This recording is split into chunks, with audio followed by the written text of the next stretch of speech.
Welcome to the Fire and Iron Podcast, where two firefighters search for the knowledge and tools needed to help them become better husbands, fathers, leaders, and people. Hosted every week by Ryan Grebe and Matt Bryan.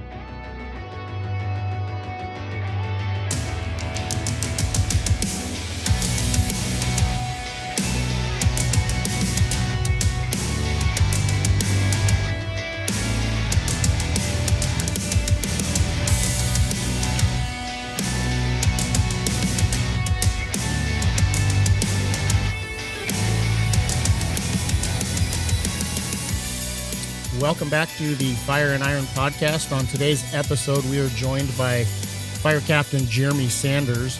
Just a quick little introduction of him. He has worked almost 20 years in the fire service. He currently serves in the rank as Fire Captain and has been in that position for approximately 4 years.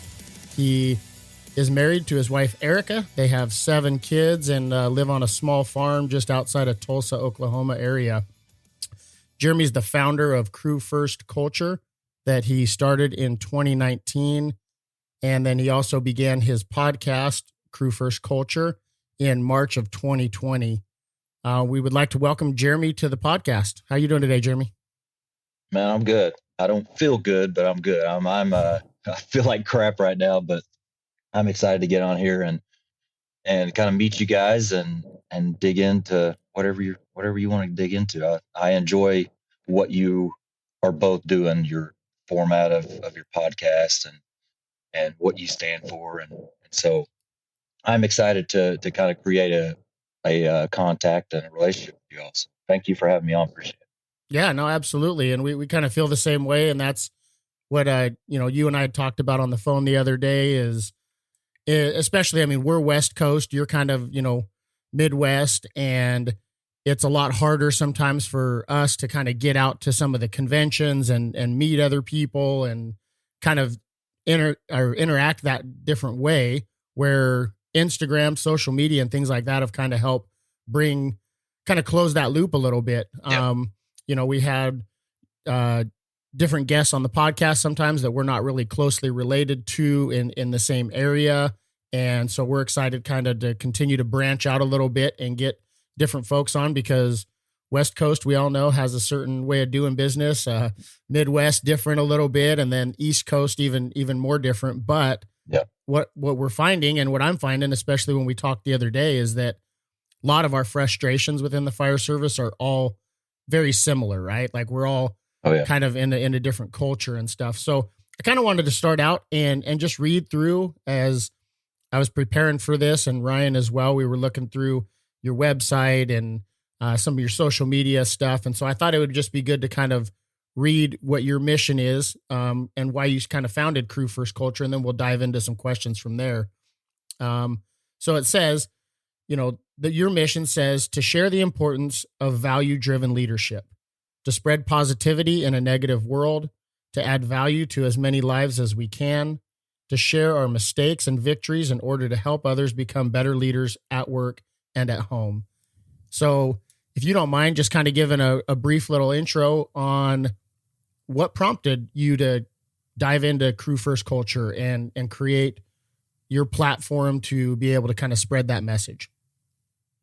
Yeah, sure. Absolutely. And really it's a simple answer. If I wanted to make it as simple as possible, is frustration. That's what kind of brought me to start this stuff. That's what's brought me to where I'm at right now.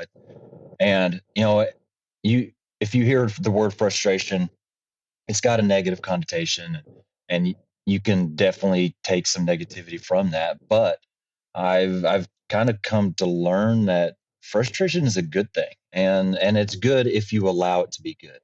And by that I mean, what are you allowing that frustration to do? Are you allowing it to build resentment and anger and all these bad things towards somebody or your department, or are you using it to really fuel innovation and inspiration and take it to as far as you can go? And so to get a little bit further into that, I kind of went through a spell, a growth stage. I don't know what you want to call it. It's just a really good stage that I, in my fire service career, was in is I wanted to do good things. I wanted to do more.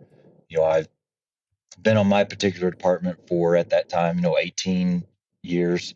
And so I have a lot invested in it. I care a lot about it. And I wanted us to be better in certain areas that I know we need to be better at. And I was just kind of hitting walls, unanswered emails, or it just wasn't going anywhere. And that's where I was at. I was in the place of really starting to get frustrated, really starting to get angry, and these things I had inside me that needed to come out for good purposes in my mind, they didn't have an outlet. And it was either I am going to either start losing my temper and fire off rants and emails and things that are going to absolutely tear apart my credibility and my message that I have to share, or I can find another outlet to really put those things to work. And that's kind of where it all started. I started just putting out some posts on Instagram and kind of spreading into Facebook, and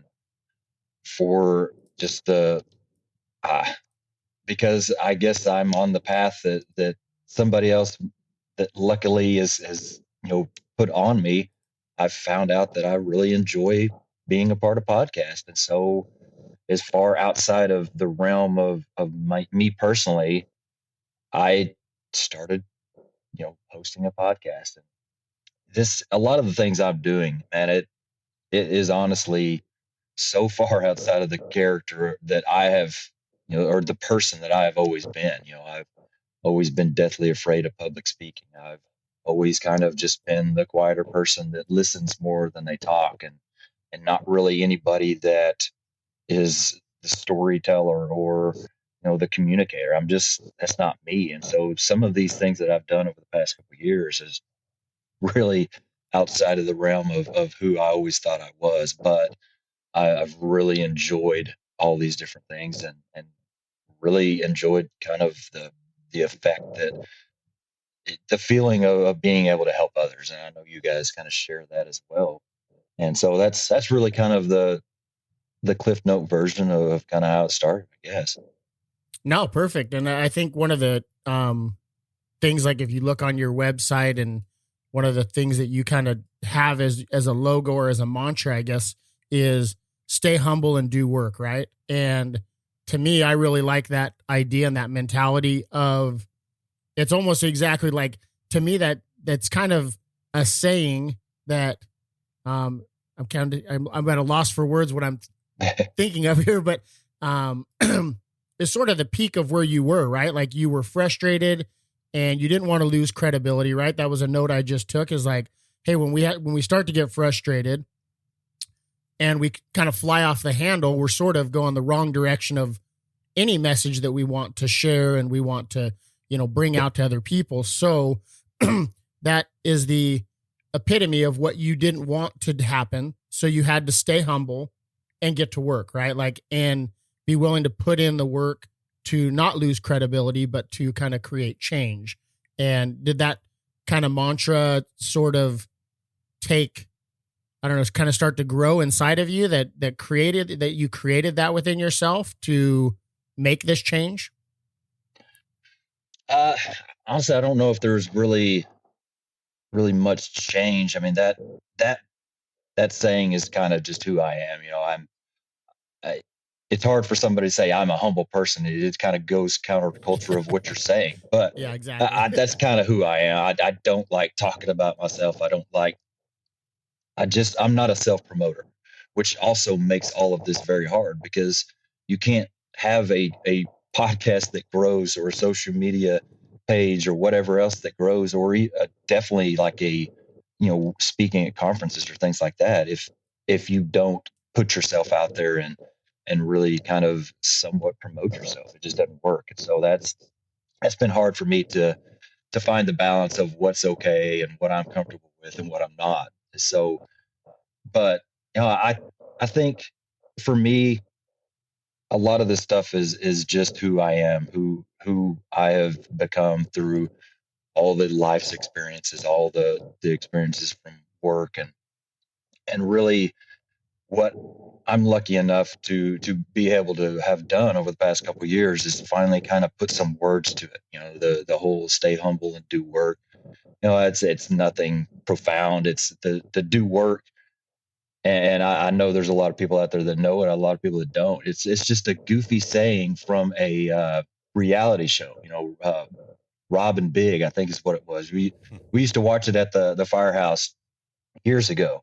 It's always "do work, son" is the statement, and I don't know. I have really gravitated to that statement. I love it, and yeah, okay, it's a goofy saying from a reality show, but really, if you're staying humble and you're doing the work you need to be doing, it's pretty a straight line right there that you're doing good stuff. And so I just like trying to find ways of verbalizing what's inside my head. And sometimes that's really hard to do. And sometimes you kind of fall upon something that really kind of clicks, and hopefully it really clicks with others as well. And so that's kind of the game, is just trying to find ways of verbalizing the good things that you've learned, the mistakes you've made, all this stuff, and putting it in a package that the most people possible can really take from that, and it adds value to life. Yeah, one thing we've run into in doing this podcast is it's very hard to share your mistakes, and that's one of your bullet points there within your mission, is to share your mistakes in order to help others become better leaders. And that's pretty difficult, right? That's a block that you run into in the fire service, and not many people are willing to do that, because Matt and I have talked before, a lot of the fire service, at least from our perspective, has a culture of shame built around it, where that motivates you to not screw up, and it motivates you to do certain things, and it's good, that exists in the military as well. But I do think that there is a part of that holds us back. Can you share how you approach sharing your mistakes in a way that helps the whole team learn, and how people have received that? Well, I mean, just like we just talked about, I think it starts with humility. If you don't have humility, you're not going to be able to do that. You're just not. It takes a lot of strength to sit there and admit that you made mistakes, or that you have failed, or anything like that. It just does. And so that's probably one of the biggest hurdles, I think, that a lot of us kind of face with that. A lot of us are held back from, just like you said, just the fear of showing any kind of weakness, because as the fire service, anybody that's listening, if you show weakness of any kind, it's going to be hammered. Somebody's going to find something and just peck at it. And for the most part, I think a lot of that is just fun. Hopefully it's more of the camaraderie and stuff like that. But there's a big piece of all of us that doesn't want to be in that spot. We don't want to be the person that puts ourselves out there to do uncomfortable things, because we know on that journey you're going to fail. If you're doing skills that you're not completely competent at, you're going to mess up. You're going to make mistakes. You're going to look like a goofball sometimes. Right. And so, that being said, a lot of us just don't do it. A lot of us avoid all the hard things. A lot of us avoid learning new skills, learning new techniques, just training in areas that we're not necessarily the most comfortable with. And so for me, I think it is so important, especially for leaders. And when I say leaders, I obviously see things through, the officer kind of vision, glasses, whatever you want to call it. But I truly believe that it's across the board. It's the newer person that still can lead in some ways, but you've got to be able to be okay with messing up. You've got to be able to be okay with being uncomfortable. Getting comfortable being uncomfortable. It's kind of something that I really try to tell myself over and over and over again. And so the humility is definitely there. And another big one with that is the vulnerability. Just being able to open up and let other people into your story, into your life. I literally just a week or two ago sat down with my crew, and kind of laid out what has happened over the past year. It's been a very difficult year for my family. And a few weeks before that, one of my crew members came up to me and say, "Hey, just letting you know that some of the guys are asking about you, making sure you're okay and worried about you and all this." And to that point, I'm pretty close with him, and he knows everything that's going on. But I didn't really realize that I was kind of keeping everybody else out of that loop, and it wasn't on purpose. I'm pretty much an open book, especially with the people that I'm close with. I want to be open. I want to create an environment that's safe, and really so that they can do the same thing that I'm doing, is opening up and being vulnerable. And so sat down and talked about everything. We had a good discussion of exactly what we're talking about right here. That openness, the vulnerability, the ability to really just be honest with others, especially, like I said, the people that are depending on us and that we're close to. So all those things, it's hard. None of that stuff I just talked about is easy, and probably you're going to have to work at it, and you're going to have to kind of push yourself to do those things. But and it really is critical if you want to have good, solid relationships, and that's across the board. Home, at the firehouse, whatever. And so that's kind of the meat of all that for me. Yeah, I think one of the things on there that you kind of mentioned, that I'll share a quick little funny story, right? It's kind of the environment that we create, right? Like where we allow ourselves to fail. So the couple weeks ago, or maybe a week or so ago, one of my fellow captains on the ladder truck, he was working as the driver, and he'd been a truck engineer for a long time, right? Prior to promoting to captain. And so he was driving that day. I was at the acting captain, and we'd gone to a car accident, with extrication, and there was already plenty of lights at the scene, right? But he didn't flip the generator on and turn the lighting on from the side of the truck to provide extra lighting. It was obviously a night call. And so he's like, "Man, dude, I lost a step," we were kind of just joking around. So we were kind of busting chops, right? Well, we got dispatched to a residential ringing alarm, and the lady came out to meet us as we showed up. She's like, "I'm so sorry. Like the smoke detector went off. It's nothing. There's no fire." Well, I hadn't yet given like a report on conditions, right? There's usually 2 pieces of equipment in our dispatch that would go responding to that. So I clicked the on scene button on our computer, and I gave like a report that sounded like I was having a stroke. Like it was terrible, right? So anyways, no one said anything, right? No one in the truck said anything, nothing. I canceled the other engine. We go available. We start driving away. Well, I can see in the reflection in this mobile home park that it was during the daytime, but that the code 3 lights were still on. And I said, "Hey, we're going to drive all the way back to the station with the lights on?" And he's all, "I don't know. Are you going to have a stroke every time you key up on the mic today?"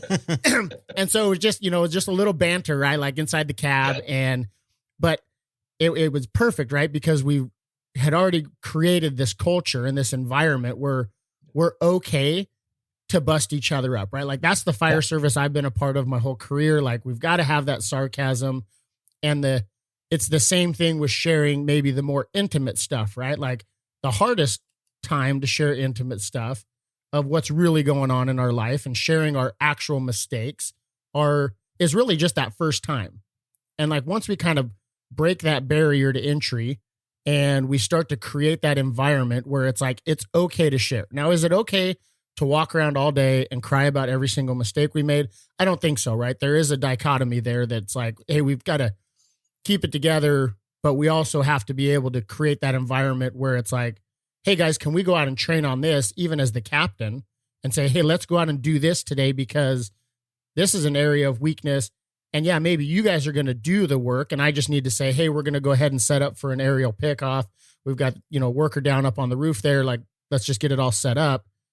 Well, but if I'm not comfortable with my position and my role, I can't just always just tell the guys to go do stuff, right? Like I want to be the hands-on because, well, one, we can work up and down, right? So maybe I'm the truck engineer that day or the fireman or whatever. So I need to be able to fill in those roles. So I think we start to break that down by, just like you're saying, right? Be humble. Admit that it's like, it's okay. Like I'm not going to lose credibility with my crew by saying, hey, you know what, guys, it's been a while since we pulled out the airbags. Let's go do some airbag training today. And sometimes we just get going to be the opposite. Yeah, exactly. You're going to gain credibility. Yeah. 100%, right? Because one, you might just realize too, like, okay, we haven't pulled it out in a while, but I'm still very proficient at it. Or we might go, oh, you know, we got a new set of airbags on our truck recently. And the operation is all basically the same, but the dead man is a little bit different. It's quicker. It responds faster. Few better features on some of it. Operates at a different pressure. But the guys on the crew had already done the training with the new stuff. I hadn't. So it's like, hey, let's pull it out. And they can put on a class. Now they learn and grow, and they're going to be able to teach me what the new system is. And so I think so much of that is environment. And what do you believe that the reason why that hasn't been a part of the fire service culture, right? Like I'm guaranteeing probably all of us grew up in a system where just go do this because I told you so. Yeah. So why was it that way? And why do we need to change it, I guess, would sort of be my question to you on that. Yeah. But honestly, I don't know if it's a generational thing. I mean, you've got, you know, people like us that have been in it a pretty decent amount of time, and the people that were there teaching us and the older men and women that were there when we first came on are drastically different people than the older people nowadays. Definitely drastically different than the younger people nowadays. And I think a lot of that has to do with just kind of that generational gap. And it was, like you said, that just do as I tell you type mentality. And, you know, maybe that worked back then. I'm sure it did. But during my time, it's an interesting section of time is that's when that's the environment that was there when I came on. But obviously things have changed. So I've been in it long enough now that I have seen that change, or at least the start. I don't think it's definitely, changed yet. But man, I love it. I love the why. I love being able to have people that want to know why. I just do, and it's so funny. It's always the and maybe it's kind of going away now, but the millennials were the problem, right? And now the millennials are like in their freaking 40s or older 30s, and so these aren't kids anymore. These are really the meat of the department or the fire service right now. So hopefully that's gone away. But I almost feel like we were blaming the younger crews, the younger generations, but the older generations were really what was holding us back. The older generations of firefighters that didn't really know why, because they were never taught why. They were taught, do it because this is what I'm telling you to do, or do it because this is what we've always done. And so now, years later, they're put in roles as leaders, as senior firemen, as, whatever else. And they don't know why we're doing things. And so you get this younger generation of people that's not acceptable. If you want to tell me what to do, that's fine, but I need to understand why I'm doing it. And I think that's really where the head bashing has started right there, because those two drastically different kind of generational mindsets are colliding. And for me, like I said, I love being able to sit there and discuss things deeper. I don't want to know this is how you do the Halligan. This is exactly the placement of the Halligan, and that's it. Tell me why. Tell me why I don't want to do it a different way, because it's going to screw you up, or that it's not as efficient, or that, man, this is how I was taught, but going to some classes, this is a better way that I learned. That's what I want to know. And I want to be surrounded by people that want that same thing. I want to be surrounded by people that want to dig into those little details. One of my driver and friend, that's kind of his thing is he loves the details of training. It's not just we're doing this task. It's okay, we're getting into it and we're truly learning what we're doing, why we're doing it, why this isn't the most efficient, but this is. And that for me, that's really kind of the big difference. And I don't know if I answered your question completely there, but I know there is a definite kind of head bashing that's going on there, but I think it's for the best. I think the why, whatever you want to call it, the people are asking why, I think that's going to make us all better if we allow it to. If we don't shut them down and say shut up because this is what we do.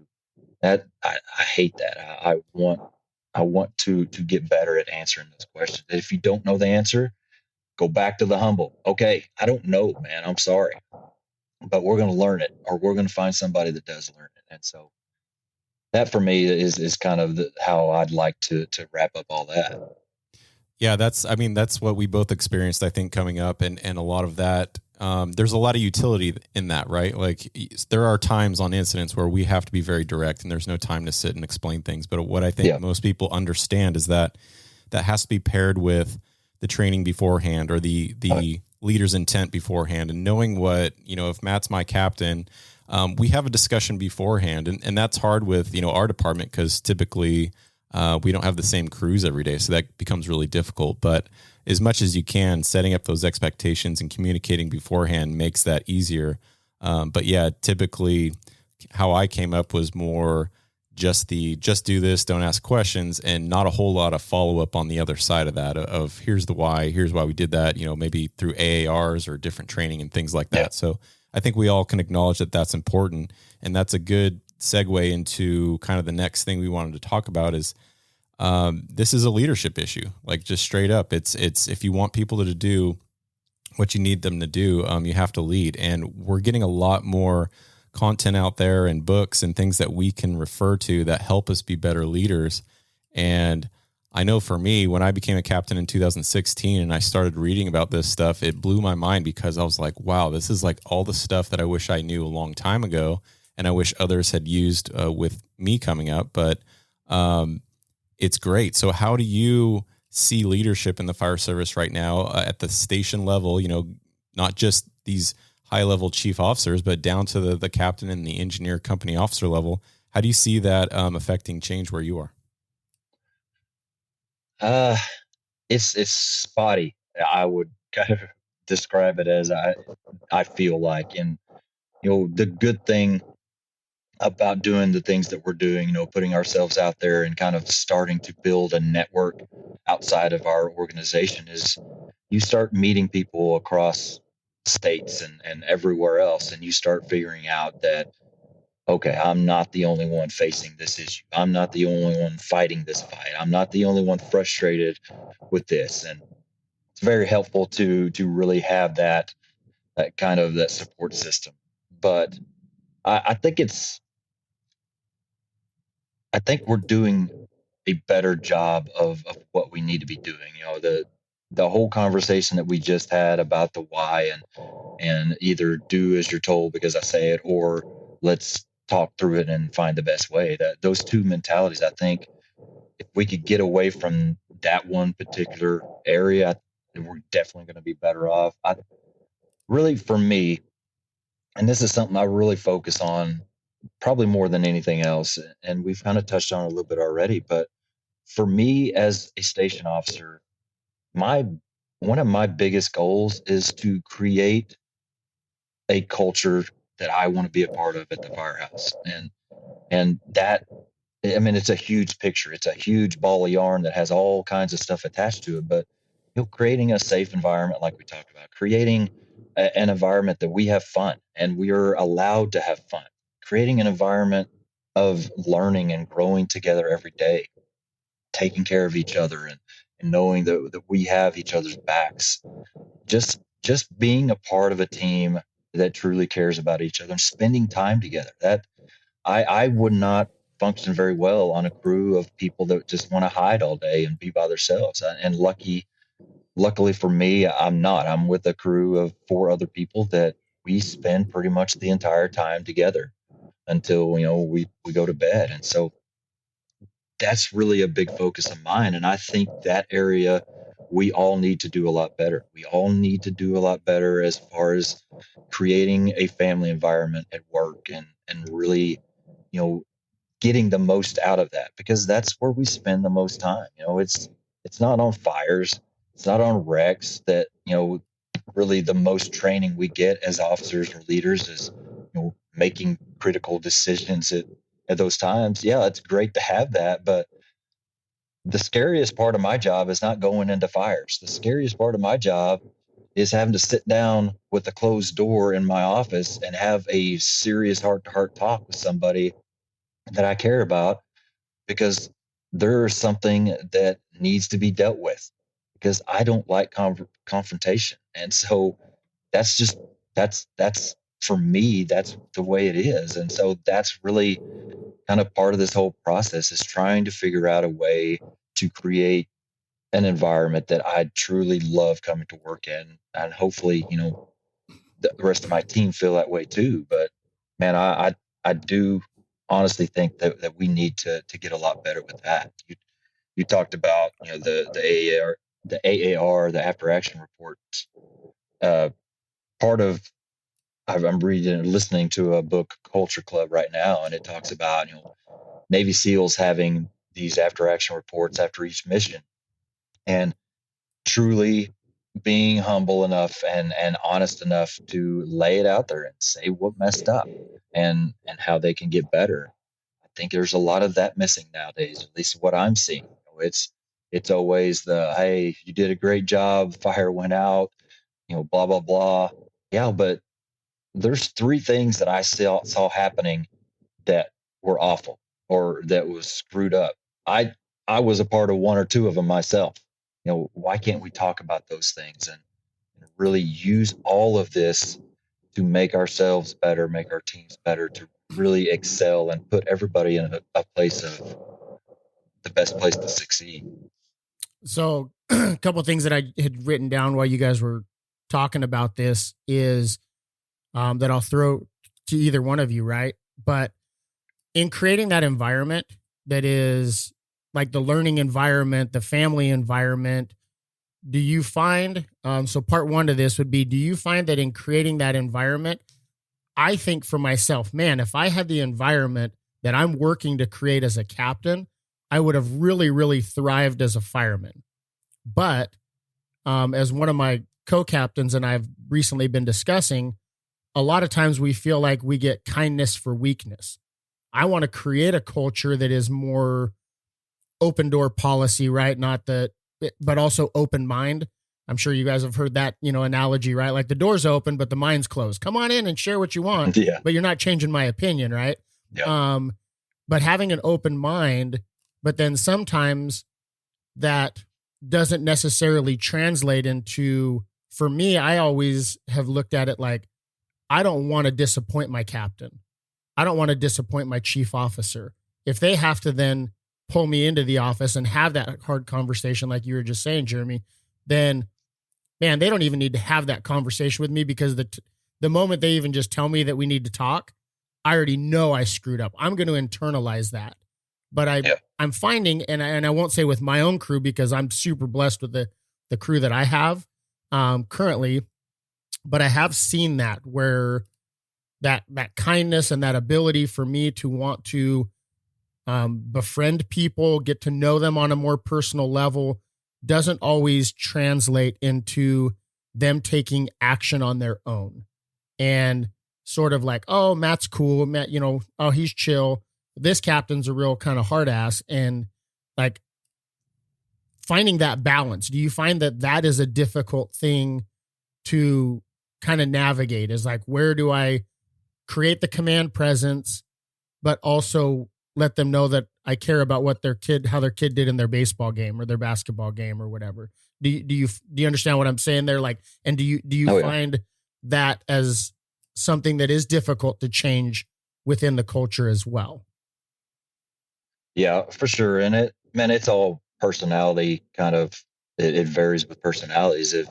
If you're and it kind of sounds like you're kind of saying the same things that I would say myself. If you would be described as more of a laid back, kind of go with the flow officer, but still you care about your people and you want to do good things and do it right, you can be perceived as somebody that's a little bit of a pushover. And I think kind of the first area to really combat that is just building respect within your crew. If you build respect, and it's through all kinds of things, we talked about earlier the training. If for me, it is super, super important for me to be involved in whatever we're doing. I don't care if it's pumping an engine, which I will never do. I don't care if it's, pulling a line, which I probably won't ever do. Uh, all of these different things that the firefighters and the drivers should be doing and they're training on, I want to be in the middle of that too. I want to use those situations to build respect within my crew and to gain that relationship and all of that. And so I feel like if you do what's necessary to build respect within your crew, that won't be as much of a problem. Will it still be there? Absolutely. And I've definitely seen that. I've seen people that I could have sworn respected me a lot do crap that completely undermines everything that I ask of them, and they know that. And it's kind of it's confusing. It's like, I thought that they would try harder to do the things I ask of them, but it's just human nature. If you get somebody that is that way, you're and for me, I would kind of describe it as, it's like waves almost. We in the past, I've been a part of crews that had, some members that every once in a while they would either push you or they would kind of just fall off the map and not want to be involved in what we're doing. And so it's like you had this ride of everything's good. And I start noticing, oh crap, here comes the negativity. Here comes the not being involved. I'm going to have to do something. And I get to a point where it's like, all right, it's today. And we freaking have a sit down and hammer things out and get back into this is what we do, this is why we do it, this is who we are, and hopefully right the ship and we get back going. And a little bit later you start kind of feeling that same thing. You start seeing some deviation, you start seeing some drift amongst one or two people, and you got to sit back down and get it ironed out back out. And so I don't know that there's an answer that is going to completely get rid of that, but I feel like if you do have that foundation of respect, you're on a good foundation to avoid a lot of it. You just got to be vigilant to kind of stay on top of it when it does start to drift. Jeremy, I think you hit the nail on the head there, and I don't know if you even really realized it, but you said that you associate the problem going on with the team identity. This is not who we are. This is not what the team does. This is not what our crew does. And I think that's very powerful, because if you're approaching that one-on-one and you're saying, I as an individual am disappointed in your performance, it's like, okay, that's going to depend a lot on that respect that you talked about. But I like what you said about associating that with the greater overarching identity of the team. And that's much more powerful, because you're saying, not only are you disappointing me, you're going against what this team stands for. And that's when people really start to buy in, is when it's like, we hold the line on what our expectations and standards are for this crew. And it doesn't matter if that's 3 people or if that's a battalion or if that's a whole fire department, it doesn't matter. And, Matt and I are often trying to talk about how to build that team identity. And, he wears, I think the hat he's wearing right now is his truck company's hat. And it starts with that kind of stuff. And, the things you talk about and do at the station and just describing to your people what you're about. So I like that you said that. I think that's an important part of it. That, man, so just a little backstory to kind of go further into what you just said there. I came to the station that I'm at right now right at 3 years ago, a little over 3 years ago. And I was still very new as a captain, just about 6 months on. And this station, this crew, which a lot of those guys were switched out in the move, but it was a culture that was broken. It was a culture that I knew had to completely be rebuilt and start from scratch, which obviously as a new captain, I had no idea how to do. I had a vision in my head and in my hand that it was written out. And that's kind of just what we've worked off of, and just kind of wins and losses kind of maneuvered our way towards that constantly. But that was one of what you just said. That was one of the first things that I wanted to do when I got there. Is I wanted something to really help us unite. I wanted something that would help us build pride in what we are and who we are. And so it started out as, creating a design for a station logo, and doing that, and kind of having t-shirts made with it on there. And later on we had some challenge coins made of it like that. But that was exactly like you just described. That was huge for me and for us to have something that bonded us together, that said, this is who we are. We're in the northwest corner of our city, and the kind of the logo around is a wolf, and Maltese cross and all that. And it said, the West Side Wolf Pack. And just, that was purpose. That was on purpose, because I wanted us to have something that told us, this is us. We are a wolf pack. We are a team, and we're going to do good things together. And so, yeah, I think finding things, and I love the hat. I've actually got some hats ordered right now that should be in a couple of days, and I'm so excited to pass them out. That says Engine 3 on them. And man, I love those things so much. The things that you do as a team to build pride. I put a post out a while back, and I feel like it's so simple, but it's so telling that, if you are on a crew or shift or department, whatever, that is lacking pride, then it's easy. You just do something as a crew to build that pride. It's not a complex scenario that you got to play out there. Just doing things to build pride together, build the morale. That's what you do to piece this stuff together and start headed in that right direction. Well, I think it's giving people a sense of that, right? Like, it's one thing for, your station, right? For those guys to wear a Wolfpack shirt or an Engine 3 hat. And that's been one of the things that we've really tried to create emphasis at our station, is the idea that is cool. You can wear a Station 2 hat. You can wear a Motown's Most Wanted station hat, right? But that means more than the hat. It's how do we perform on an incident? How do we perform around the station? Somebody comes in to cover our station behind us being out on a fire, and the station looks like dog crap when other people show up there. Like, that's all what everybody sees and incorporates into being assigned to Station 2, right? Like, it's not just that. We just went through some rainy season, and I'm OCD about the rig looking clean. Well, I think in 4 or 5 days, like, we washed the ladder truck like 3 times because it stopped raining for a day. We're not going to drive around in a piece of crap looking dirty ladder truck, right? Like, the citizens pay for it, so we need to look professional. But it's not just about being in a clean piece of equipment, right? That is a representation of us, but it's also when people open up the compartments and everything's completely wiped down and our saws look tight, our extrication equipment's on point. Everything around it is what represents us. Whether or not the bay floors are cleaned, whether or not the station's clean and orderly. And it doesn't mean if you have an old firehouse that it can't be a clean firehouse, right? Like, and so to me, it's getting people on board with all of that. Just like the hat you're wearing, into the job, right? Like, don't just do the job, like, be into the job and everything that it encompasses, right? Because it is a reflection of you. It's a reflection of your station.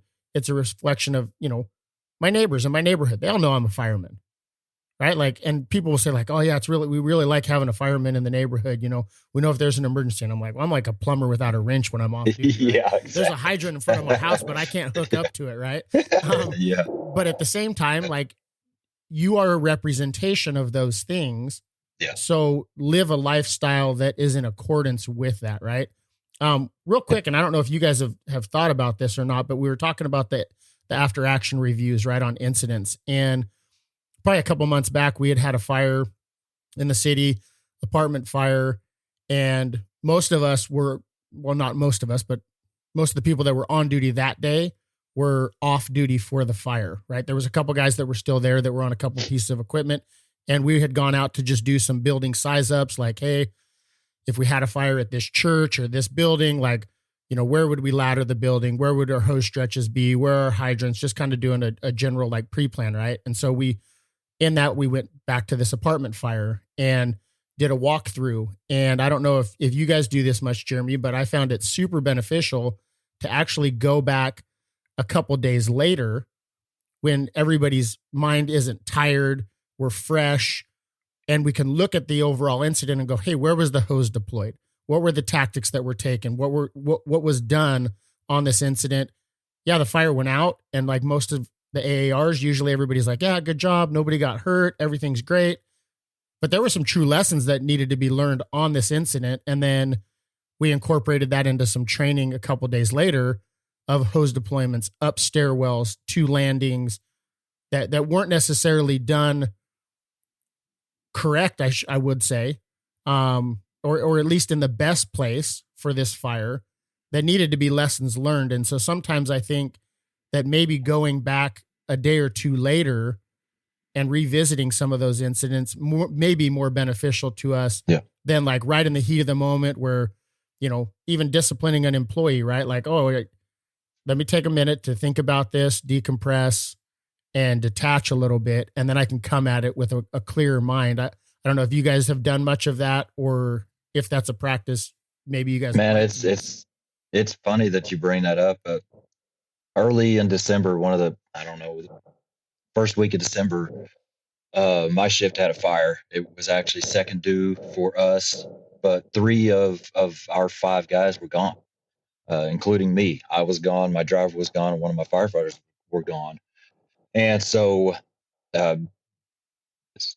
what happens, this fire was, man, it was blowing like crazy. Tons of fire when they showed up. End up being a fatality fire. A lot of question marks on some things that kind of happened, how they happened, but I wasn't there. I didn't really know what was going on. I know that the first in station that responded to it is a 2-company station, or an engine, or actually a Quint. It's a Quint and a ladder truck. And I knew both of those officers are solid officers. I didn't have any questions about them, doing something stupid. But I didn't know the story. I knew the rumor mill stories that go around the shift and all that. So a couple weeks later, it finally lined up to where both those officers were there. All my people were there. And so I called one of the captain up, and I was like, man, do you mind meeting us at the fire you guys had a couple weeks ago, and kind of just walk me through it, talk about it. Just I'm interested to hear what happened, from somebody that was there. And so it was very interesting, because I know these 2 officers pretty well. They know me pretty well. I would have thought that they're pretty comfortable with me and would feel pretty safe around me. But you could tell right away when we got there that they were very guarded, almost like I was there to point out their mistakes, or to talk about how, what failed.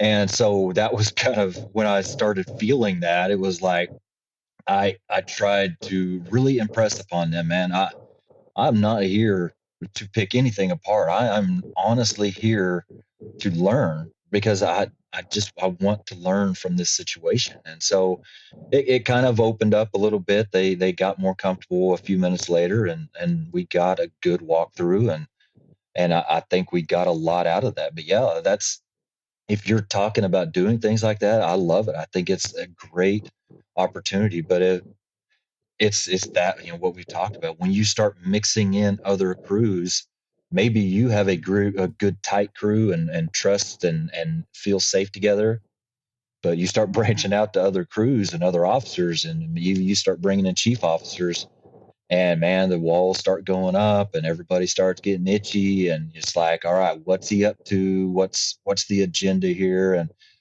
I don't have any interest in that stuff. I don't care. I don't have time to worry about, talking behind somebody's back about what they did or what they didn't do. I just want to learn from it. And so hopefully we could do more of that than like you talked about. And hopefully that will kind of build safer environments across the board, not just within my little group. Yeah, I think one of the things you can do to reinforce that, and this is used in peer support, when you have a debriefing and someone shares something that's difficult, you always make sure that you reinforce that by thanking them for sharing that and tying it in with the bigger picture and saying, hey, I know that was probably tough to share that. You probably have some, feelings about what happened, but hey, thanks for sharing that mistake that happened on this fire so that we can all learn from it and hopefully it makes us all better. We appreciate that. And that might over time get people to realize that it's not about placing blame. It's not about any of that. It's more about the overall department getting better and learning from those mistakes. Because if we don't learn from these mistakes, I mean, it's obvious we're going to repeat them at some point. So just reinforcing and encouraging people to share can help for the next time so that they're a little more open. Yeah. And I, just sitting here kind of thinking through some things as you guys are talking and Matt, you bringing up the going back to scenes for us. And I don't know how it is with everybody, but I would imagine it's pretty similar. You're at a fire. Once that fire starts, kind of you get in control of it and things are starting to slow down, people start peeling off and going back in service. Well, you can't have a true, just sit down talk on scene, because by the time everybody is able to break away from what they're doing and get together and talk through it, well, half or a third or whatever of the people that were there are already gone. Well, the way we do it is, you usually on the next shift, we'll have now there's Zoom meetings. You have a Zoom meeting and you go through that, after action report and listen to the radio traffic and things like that, which is good. But I still think you're missing a lot. I think that, and like I said, this is kind of a new thing that just popped in my head, but I think if you bring those after action reports to the scene and actually are there where it was happening so that you could walk around as you're discussing these things, or, show everybody that this is the tree that screwed us up because it was right in a bad spot with our line, or, whatever it is. I think that it is such a great tool that we probably need to use a little bit more is really getting back to where it happened and having that context as we're talking through it, not just in over a Zoom meeting, listening to radio traffic and not really having anything to look at while people are talking. So that's a great point. Yeah. And I think along with that too, for me, like we had a fatality fire a few months back, and it was, there was a lot of things that actually kind of played into it. That it only said there was one victim trapped. It didn't say anything about the sheriff's department. We're already pulling people out of the house prior to our arrival. So we just got it as, one kid left in the house. Right. And we were coming down the street. Our engine at our station had been already sent on a medical aid. I didn't hear their radio traffic, but they were trying to get assigned to the fire, right? Going, hey, we're kind of on this junk call with the cops. Like, can, the ambulance company come and we get kicked loose, and a whole lot of other things that happened, right? Where I thought, I was telling the guys as we were coming down the street, because it was in somebody else's district and I hadn't seen them pull onto the main street yet that we were going to turn off of. And I said, hey guys, so we're on a ladder truck with no water, right? And you can see a legit header coming off of this thing. And I said, hey, we're first, man, like 2 up, 2 down. So my fireman, the inside fireman, and I were going to grab our can and go in and perform search. And my other 2 guys were going to go to the roof, start putting in a hole. Right. And the engine pulled like right in front of us. They got on scene first. They didn't realize that it was the ladder truck behind them. So that company officer passed command, assuming, they were just going to pull a line, go inside. And so just a lot of different factors that had kind of gone into this incident, right? Which later to discuss that the good thing that happened there was our chief officer. We did a debrief like Ryan was talking about, because it was a fatality fire. We did find my fireman was able to find, we kind of went in and did a search. I went left, he went right, and he found the kid. And so, obviously we wanted to do a debrief, and it was a great time, and we were all able to talk about it, what went well, But until a couple days later and start processing these thoughts is, man, I probably could have done a better walk around. I probably could have found a better point to go into the structure. I probably, and not that anything would have changed, right? When we went into the house, I mean, it was, I think my tick said it was like 1,000 degrees or something, right? Like totally untenable environment for anybody to survive in there. So I don't think the outcome would have been any different, which was at least comforting. But we needed a line in place to go in and affect a rescue, right? But even just thinking about that in hindsight, a couple days later, where you're not so tied to the incident and the emotion of a fatality fire, to me, made me be able to think about that, right? And then it was actually cool because same thing you did to those other guys. A buddy of mine called and they were gone covering a fire station out in the desert. And he said, hey, dude, can we get together tonight, meet up over at Circle K or something and grab a soda and talk? I'd like to hear how the incident went. And so it was awesome because it's like, here's a crew who didn't get to go to the fire, but he wanted his firemen and himself as a company officer. What decisions were made? I've never walked up to go into a house, stepped over, 3 burn victims laying on the front lawn, telling my chief officer, I see truck 2's, I've got 3 burn victims on the front line. We're going in.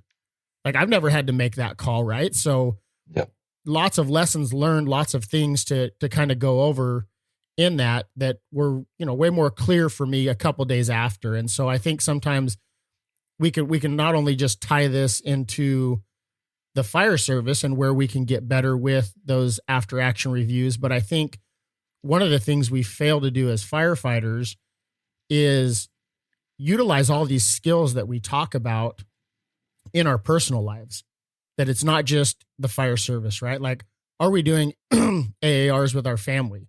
Are we detaching and revisiting maybe a tough conversation with a kid or with a loved one, with our wife after the fact, right? Once we've kind of decompressed and maybe realized we didn't handle a situation good, are we going back and actually doing an AAR with our family, which kind of leads us into another topic of family balance, right? One of the big things that Ryan and I push, and I know that that's one of your mission statements as well, is kind of creating that within our families. Or you run that tough call at work, and so you come home and you're a little bit detached from your family because that incident may still be on your mind.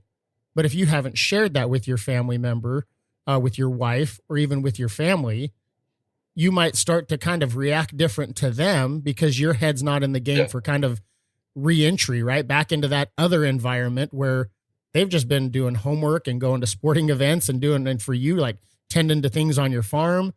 How are you working on that side of it? How have you been able to kind of implement some of the tools that you're learning at work with your family?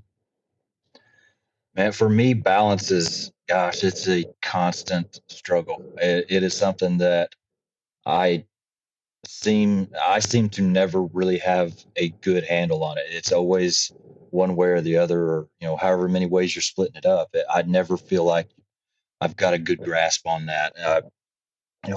We talked about kind of the journey of where I've been in the past couple of years, and that's really been the underlying theme of that. And the 2020, when I was doing most of the stuff, that was like what I had to focus on, because I enjoy doing these things. I enjoy feeling like I'm helping somebody, through social media or podcasting. And so it's easy to gravitate towards things like that, where it's adding, a lot of self-worth and confidence and things like that. And so I would find myself spending a lot of time doing it and kind of starting to neglect the things I need to be doing at home. And we've had lots of conversations with my wife about, all right, you need to kind of look at things again, because you're spending too much time doing this and you might not even know it. And so it's been a struggle for me, because I don't know if it's just my personality or what, but it's hard for me to maintain, staying on top of things. Last year was almost the opposite. Last year, I didn't do much podcasting or social media stuff the whole year, just because that the family issues that we were going through was just, it was taking every bit of the energy I had and time. And so, that, not that that's a bad thing, but it also put me kind of a little bit of a more empty cup, because I wasn't doing this other stuff to kind of keep me full and going. And so, yeah, balance is hard, man. And the thing about that too is, once you think you have control over it, something changes, a little bit of a change, like, doing the social media and the podcasting. Well, now an opportunity arises to speak at conferences. That's a whole nother just kind of chapter of your life, an area that is going to either take away from something good or take away from something bad or whatever else, if you don't intentionally kind of monitor that. And so kind of when that came about, I had to kind of step away from a few things so that I could put some time into creating classes and doing things like that. So yeah, I am no expert at all. I would say that I am very below average at best at kind of monitoring the balance of life and family and work. But it is something I definitely, I know I need to work on. So I continue to try my best to watch that. So that's the good thing about, I guess for me is that I at least know it's a problem, and I try to kind of be intentional about it. Yeah, I think that's one of the big things, very interesting. So if we take some of the stuff that we have talked about, right, and we kind of pull it all together, well, you had kind of a divided crew, right, at work when you got there, kind of a bag of misfits, if you will, for lack of better terms, that all kind of came together. And what did you do? You walked in there with a vision. You created buy-in to what the mission was and why you wanted to do this, right? Why you wanted to create a station environment that was going to be conducive for learning and growing and all these things together. I think sometimes, and I don't know if it's just a manly trait, but then we are very piss poor at going, why am I not doing that same thing in my family? Right? Because if your wife is on board with the mission that is crew first culture and what Jeremy brings to the fire service, well, why are we going to focus so much on creating that environment at work and we're not creating that at home? And then finding that same balance, right? Where my wife knows 100%, like doing a podcast and trying to put forth time and effort into this, that it's going to take a little bit of time away from the family. Usually we try to record this when, kids are at school and I can dedicate a little bit of time to that. That's usually when like I'll go to jujitsu or play golf with a buddy or something, when it's not going to take real time away from the family. But I think sometimes we're just very poor at creating that, right? And this is something you and I talked about the other day, was some of the things that are less talked about, right? Because it's not as sexy to talk about, cutting cars apart and putting holes in roofs is really awesome and fun to train on and really cool. But talking about, hey, Jeremy, you know what, man, I've been noticing, dude, you kind of been coming into work a lot lately and saying that things aren't good at home. Like, is your vision not aligned with what your actions are at home? Like, and being able to use those same tools that we're doing to get in line at work, aligned in our home life. And I think if we kind of view, not that we run our homes like a fire station, but fire stations are very orderly, right? Like we have a pretty set routine. We're going to do breakfast. We're going to do cleanup. We're going to do training. We're going to take lunch. We're going to run errands. We're going to PT. We're going to have dinner. We're going to have down, like our day is pretty lined out, right? But then at home, sometimes we're always like, oh, but it's this. And then we're over here putting out spot fires all day instead of running our home like an organization.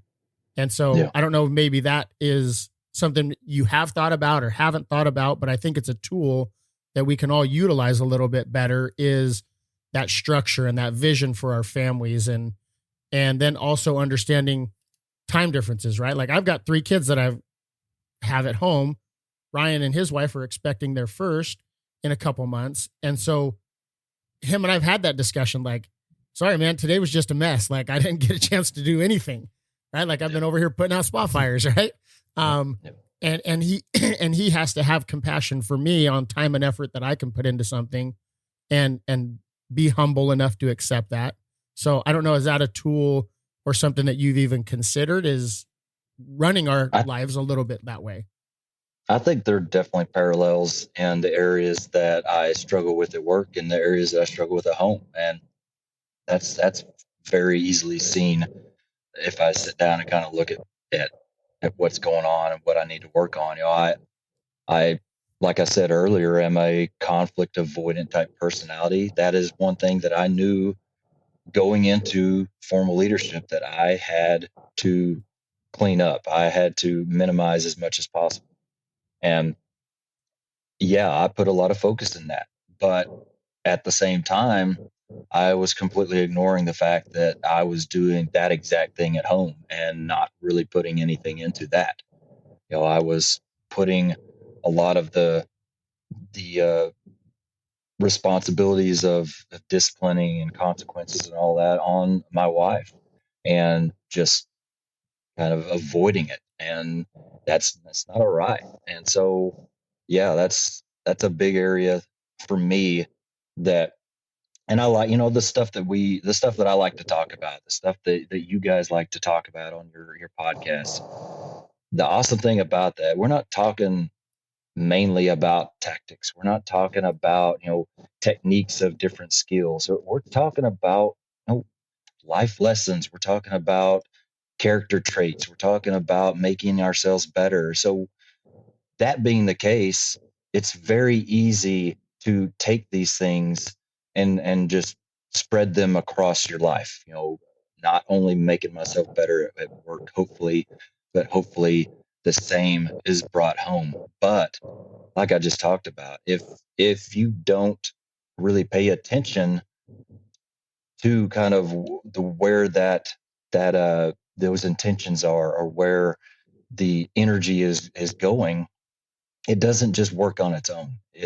It won't go across those platforms of work and home on its own. You've got to really focus as much at home as you do at work. And that's something I've definitely learned, that if I feel like I'm getting better at work and kind of gaining confidence because of that, that has no direct correlation of how I'm doing at home as a leader, as a spouse, as a parent, unless I make it that way. And so that's been a big lesson for me, is it just doesn't happen on its own. You're going to have to really focus on spreading those lessons and all of that across the whole platform.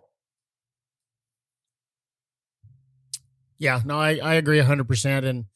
And I think it's easy to measure our successes at work, right? It's easy to say, we did all these hose pole evolutions. We went out and trained on this, and we went to this incident and we crushed it, right? Like it's very tangible. It's very obvious, but the hard work is, and I love listening to the podcast that, like on the Weekly Scrap podcast, where, somebody will be on there and they talk about ventilation, or they talk about, nozzles and hose stretches. And I've taken that information back and talked about it, with guys at work and implemented into some of our training and stuff like that. And I completely enjoy, because I'm into the job, just like your hat says, man. Like I'm into the job. Like I love absolutely being a fireman. Like it is an identity thing for me as well. But at some point I'm going to retire. And if all I've ever been into is the fire service and not into my life, well, then I'm going to spend the rest of my life trying to put out all the spot fires I created by not putting stuff into my life. And that's a scary thing for me. Ryan, you look like you got something. What's that? You sat forward like you were no. like, oh, I just like that. I agree with you completely. It was kind of just, it's so true. Like if we're not paying attention to these other areas in our life, there's going to be problems, right? And that's a lot of what we talk about is that balance part is so hard, because sometimes you're hyper focused at work, and, maybe you're held on or forced a few days. So your whole week is work. And then, you have to there's things at home that need to be addressed. Then you come home and you try to do that, and something's going on at work, and it is back and forth. And along with that, those aren't the only two areas of our lives, right? There's what we want to do personally for our hobbies. There's our personal growth that we want to attend to. There's our physical fitness. There's all these things in different areas. There's our money. There's, things that we want to pursue. And, we will continue to talk about the balance part because just like you, Jeremy, we're still trying to figure out how to best do that. And I think I've kind of come to the conclusion that balance is just one of those things that you strive for, but knowing that you're never going to fully attain it and being okay with that and just trying to pay attention as much as you can to those different areas and realize, when one of those is really suffering and needs your time, energy, and attention. So, I agree with what Matt said is like, don't get so involved in one area that you lose sight of all others and then you pay for it later. Yeah. Yeah. Cause we do that all the time, right? We go all in something, and that's just the nature of the beast, right? Like, and so what I'm finding and what I've found to kind of work for me in that is really trying to take a step back and always try to look at the bigger, broader picture, right? And I think we can all relate to that. As a firefighter, our vision is about, this wide, right? Like we're very narrow-minded and not meaning that in a negative way, right? But very task oriented as an engineer. And then especially in our organization, like you're a company officer, but depending on the staffing level, you may be driving for a captain, or you may have yourself and two firefighters, or it just kind of varies depending on where you're working. But that opens up a little bit broader, right? Now you kind of have to maybe be an incident commander for a time period on an incident till a chief officer arrives. But then as a captain, like, you really start to look at things broadly, which I would say the past year and a half now being a captain, it's actually made me see things in my own personal life a little bit on a broader scope of going, okay, like I've got to tend to this. I've got to tend to that. I've got to do all these different things in my life. And it's almost like you lose direction. Like I almost kind of wish I could go back to firefighter mentality sometimes and just be like narrow-minded and go, okay, I'm going to do this, right?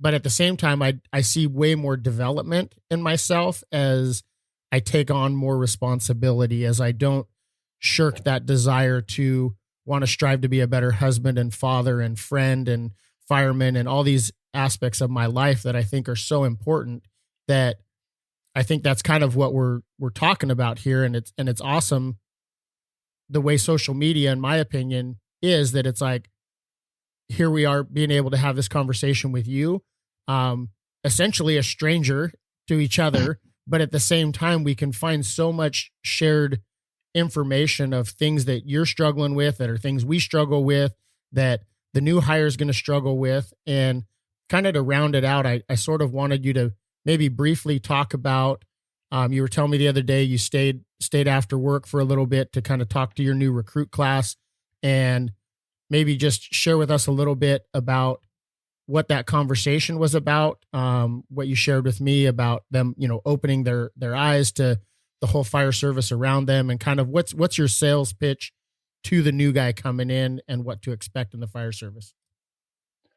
Yeah, it was a good moment. I was thankful to be given a little bit of time with our new recruits, and I've got a new class that I've been working on. It basically kind of geared towards that person, the person that's brand new in the service, and really just trying to focus on a lot of things that don't get explained, don't get talked about. They learn a lot of skills and they training, and they've got a 4-inch thick red book now that they go through for firefighter 1 and 2 and on and on and on. But does anybody ever talk to them about the stuff that we're talking about? What it's like to have a bad day at work and go home and have to be a parent at home that isn't having a bad day? Does anybody really talk to them about, some of the things that they can control, like, their attitude and having an open mind listening, yes, like everybody wants new people to do, but also not being afraid to speak up and to start leading where they can. You know, just being kind of somebody to give them a little bit clearer picture about what they're getting into, what is asked of them. This is a great job. I love this job. I can't imagine what I would have to do if I didn't have this job. But it takes a lot out of you. It will tax your mental, physical, emotional self. It will push you to many different limits in many different areas. You know, the roller coaster of a career is hard to navigate sometimes. You know, you're going to have ups and you're going to have downs, and how do you maneuver through those things? How do you maneuver through crews that might not be the best crews, and still protect your passion and your drive to want to do good things? And so, you know, like I said, it's a very new class, but I feel like there's a lot of need for it. You know, we need to be doing a better job of really giving that overall picture to these people that don't know what they're getting into. Not that we're, going to talk them out of becoming a firefighter, but so that they can understand a lot earlier why they're here. And that's kind of, the topic, or the title of it is why you're here. Why are you here? And for me, one of the biggest things I wanted to tell them is, every new person, when they're asked that, it's basically, I'm here to help people. Okay, I get it. We're here to help people. I'm not saying we're not, but if that's all you have, it's not going to take very many months of sick calls, lift assists, people that have no business calling 911, running on these people constantly. That to help people is going to go out the window, because you're not going to care anymore to help these people because they don't need help. Whatever. It's going to go away. We got to be about a lot more than that. And so that's kind of the big thing is, and I told them, this is something I don't expect them to come up with, 1 month into their rookie school. This is something that literally took me, almost probably 18 and a half years to kind of figure out that, there's a lot more to this that I need to look into. That's a lot deeper. And for me, it's basically three things. I want to make a difference, and that's in the lives of my crew, my citizens, my family at home, and anybody I can reach outside of my organization. The second one is that I want to be able to enjoy what we're doing and do good at it, which means I want to learn every day. I want to have that growth mindset that we learn, grow something a little bit every day, just to get our momentum going in that right direction.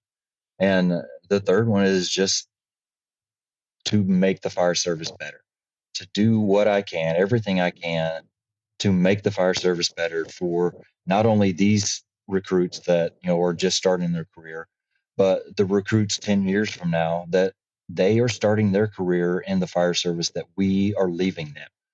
So it's a big task for us to make sure that we're setting them up in the best way. No different than parents want to really set their children up to succeed and give them the best environment for that. So yeah, I really enjoyed it. It seemed like they enjoyed it, and there were some things that we just kind of stopped and discussed and really dug into. So yeah, it's a good time, and look forward to kind of seeing where it can go from there. Yeah, no, that's awesome. And that's one of the things that I think, even as you were just talking about that, I was like, man, like, how can I maybe figure out talking to our academy staff or something to where, Ryan and I can divide and conquer. Even he's kind of maybe not even middle of the state, but closer to where we do academies for our department in the north end and the south of the state, and to where we can maybe put together a PowerPoint or something to go and talk to new recruits and just kind of share with them the awesome, cool, sexy side of the job that's fun, but then truly preparing them for everything else that this job entails. And you said it correctly. Like it does take a lot out of you. And if you truly are into the job and caring about what we're doing in the fire service, it will take a lot out of you, and it's going to push you to the limits, and you're going to have to really, like, I think both of our missions is really have to find that balance and be all in when you're on duty, be all in when you're off duty, to whatever those things are. At home, I can be all in at home and still give a little bit to the fire service, right? Through this podcast, through things I'm going to do, whether I'm answering emails for my employees or different things that I can do for them, even when I'm not on duty. And then when I'm on duty, being all in the fire service, but then I'm still kind of on duty at home via FaceTime, or, you know, being there for my wife or the kids on something and just sharing that. And so truly finding that balance, as we want to be respectful of your time, obviously, because you're off duty. So to balance your time, what is it that you see? What does the future of Crew First culture look like to you, and kind of where do you see it going, and what's the hope for what you're doing with it? Man, I honestly don't know, and I'm okay with that, because, you know, if I would have planned out what I wanted to happen with it when I first started, it wouldn't look like this. It would be in no way similar to what it is right now. So for me, it's just trying to take advantage of opportunities. And it goes back to the whole comfortable in the discomfort thing. You know, even if it's something that comes up that I'm not necessarily comfortable, you know, personality wise or whatever with, really being able to put that aside and take advantage of whatever opportunities comes. You know, like I said, I really enjoyed the public speaking at the couple conferences last year. And so I hope that I'm able to do a little bit more of that, just because I enjoyed it. And so, you know, I would like to continue things like that. Podcasting, like I said, 2020 was a rough year for the podcast. There wasn't much there. I would like to get a little bit more into it, like to kind of not get to where I was, because that took a lot out of me, but be more, come up with things a little bit more often, and keep kind of continuing to see where I can grow that. But really, yeah, that it just comes down to that. I want to be able to do the best I can with whatever I have come in front of me, and hopefully reach as many people as I can, and add some value to people's lives. And if I can keep doing that, that's, man, I couldn't ask for more than that. As far as, you know, my career side of my life is just being able to do things that are helping others. And so that I hope that the road is still a long road ahead of me, and just going to take me where it takes me. No, absolutely. And I think, you know, key things that you said right there are looking for opportunities, right? Like it's okay. And I think that sometimes we get into this goal planning and vision mindset, and that everything's kind of got to be so structured, because when you look at a policy or you look at an SOG, you know, the guidelines for this, everything is very well detail oriented. Ryan and I are almost complete polar opposites in this, where I'm a little bit more fly off the handle, just go with what's going on. And Ryan is way more structured, right? So even meshing the two of our personalities together with things is been great for me, having to try to find a little more structure that way. But I think that you're going to be successful as long as you're always, and this is for everybody out there, right? As long as we're always looking for opportunities to make something better, we will start to see those opportunities around us far better. And I think that's huge, and it's an awesome thing. Ryan, did you have any, you know, other final thoughts or questions for Jeremy? I'd like to give Jeremy a pass on 2020. I think that was a bad year for everyone. So you're fine. Just keep doing what you're doing with the podcast. I know there's times where, you know, we've found it difficult with our, you know, our schedules and home life and stuff. So just keep doing it. I think, you know, the most important ones are the ones you record when you're struggling, and it's good to keep moving and keep going towards those, those conversations that we're having. And I think we're both part of a group of people out there in this country that are starting to have different conversations and put them out there. And I think that's really cool. I think that anyone who's doing that, I'm rooting for them. I hope that they keep doing it because I learned from all kinds of different people, as I'm sure you do. So I just want to encourage you to keep going. And I like what you're doing with Crew First Culture. It's a great message. And, it's cool when you see all these people just start to put these stories out here. And I think it will change things for the better as we go on. But thank you for coming on today. We really appreciate what you're doing and your insights today. So thank you. Yeah, absolutely. Well, and thank you. Do you have any final thoughts for us, Jeremy, before we kind of wrap up? No, man, I kind of like I talked to you the other day when we were talking on the phone. I look forward to these times just because, I know that we're fighting for the same things. We both have podcasts but it's not a competition. It's not like, we're competing for anything. We need to be able to promote each other and gain some relationship with each other and help each other to push out the messages that we got, because they're very similar, but we're all different people. And so we're going to speak differently to different people. And so I love how pretty much anybody that is doing the same things that we're doing is always open to doing things like this and building that network and sharing whatever they can to help each other out. It's great. And I hope that continues because I enjoy meeting new people that are similar to me and like-minded and really want to help each other, excel.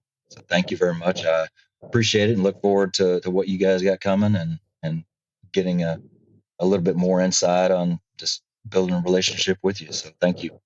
Yeah, no, absolutely. And I'm a firm believer in that is, my wife and I and some other coworkers just finished doing they're now the standard, but the Fit to Fight Fire podcast, they're 3,000 burpees in December where you do 100 every day.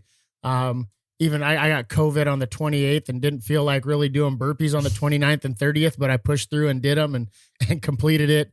And Ryan and I are the exact same way. Like, we're not trying to put anybody else out of business by sharing our message. We do a good job at promoting other people. And that is the message, right? Is you don't need to, you don't need to blow out somebody else's candle just so yours burns brighter, right? At the end of the day, the message is the same. But I know that different people's, the platform, maybe the way they talk, messages resonate differently for different people and through different platforms. I learned that with my wife. She'd tell me something and then I'm like, oh, okay, cool. And then like, hey, on Jocko's podcast, it said this. And she's like, I literally told you that same thing like 3 weeks ago. Yeah, but you didn't have the same like message. It didn't come across the same way. It like this. Yeah. And so it's just going to be that way of how we're all going to be able to resonate with different people.